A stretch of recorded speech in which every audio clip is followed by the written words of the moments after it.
Greetings, YouTube. We're only about an hour into the time of recording this, and I've heard so many arguments for and against the Summoner Resort Pass. It definitely demands its own video, but I will say my initial response is still my current response, which is I think the idea has merit if you kept what wasn't broken and was such a love letter to the player base that had been supporting you for years. If you said, we're going to give you some added reward opportunities for a paywall, but we're also going to give you everything just for logging into the game. No objectives, no side quest style building, just log in. And it's interesting because some people have said, and I get the argument, but Prof, if you don't allow those players to log and get the prizes, then you won't have these bot accounts with hundreds of accounts that are going to gift each other at the end. Well, okay, but are the units they're going to get from the Summoner Appreciation Calendar, or some people are calling the Summoner Depreciation, are those units going to pale in comparison to the units they get for botting the arenas every day, and Kabam not doing a dang thing about it because they're always one step ahead? No. No, they're not. They're not. They might be what? Another greater gifting crystal worth of gifting, 300 units.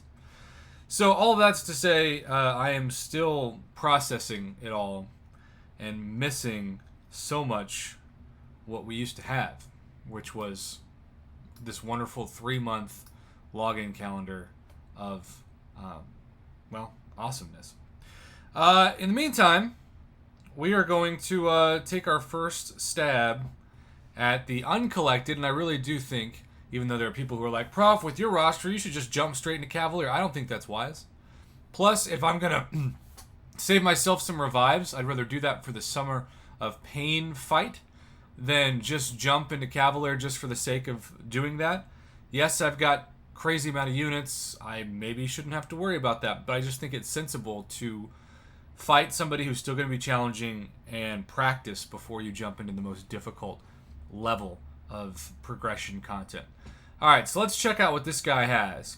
Feat of Endurance, the defending Hercules gains access to an additional feat which functions the same as his base kit feats. Feats have either champion reached 10 hits in the combo meter.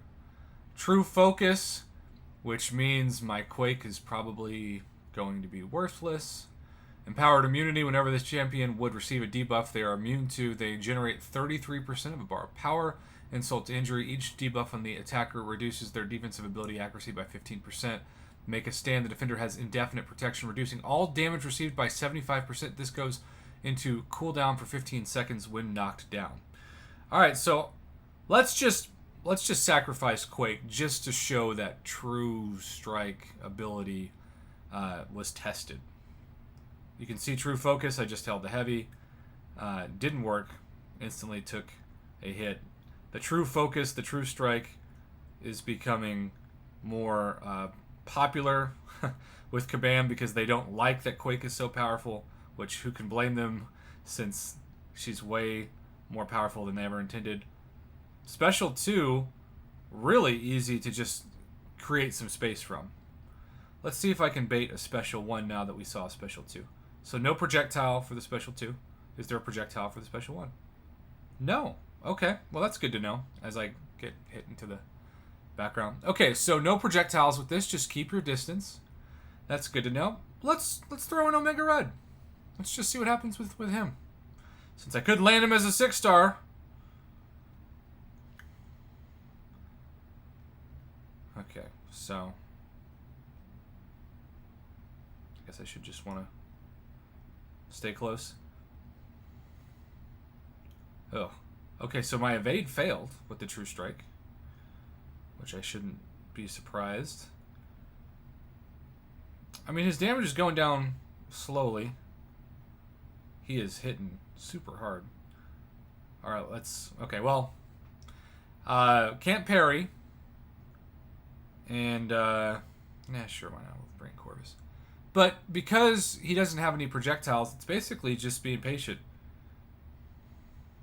You can see that 6-star Corvus with that protection, damage is reduced. If I knock him down, it won't be. Let's try, I was going to try a heavy. Okay, heavy, accomplished, whatevs. Okay, so I landed my heavy in, knocked down the protection wall, feat was completed. Oh. Well, that's super fun. That is super fun.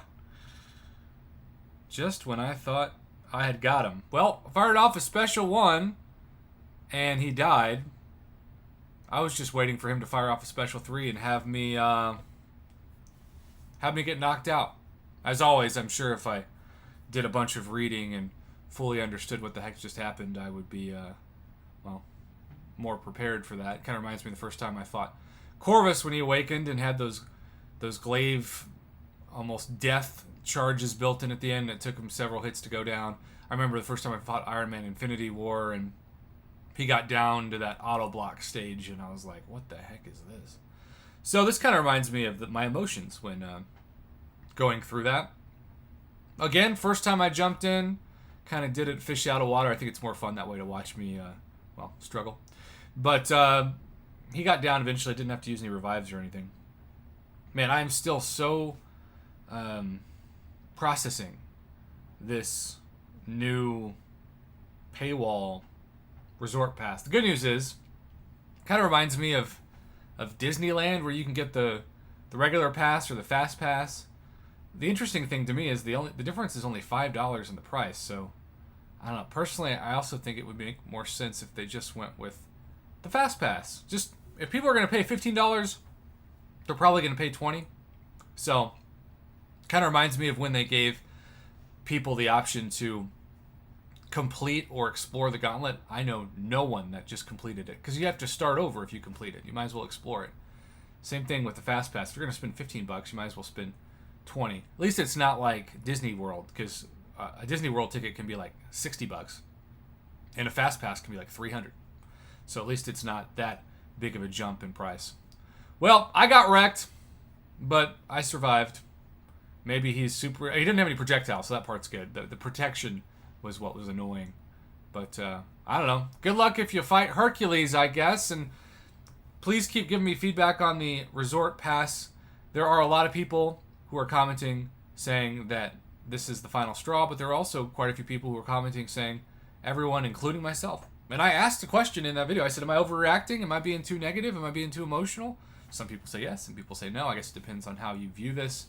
But if they had done this exact thing, I mean, maybe just with the Fast Pass, and then also said, hey, we're going to give you 14 weeks to log in and get a 5-star Awakening Gem and 6-star Shards and Tier 5 Basic and Tier 2 Alpha and maybe a couple of Tier 5 Class Catalyst Fragment Crystals in addition to that, I actually think they would sell a lot more of these, because people would be like, oh, you're going to give me all that stuff? Well, okay, I'll spend $20 to play more and get more rewards. It's kind of a give and take thing. But when you take and you just want players to give, psychologically speaking, that's where you run into trouble, at least in my book. Let me know your thoughts on this. Yay, defeated Hercules. That Cavalier version is going to put the FU in fun.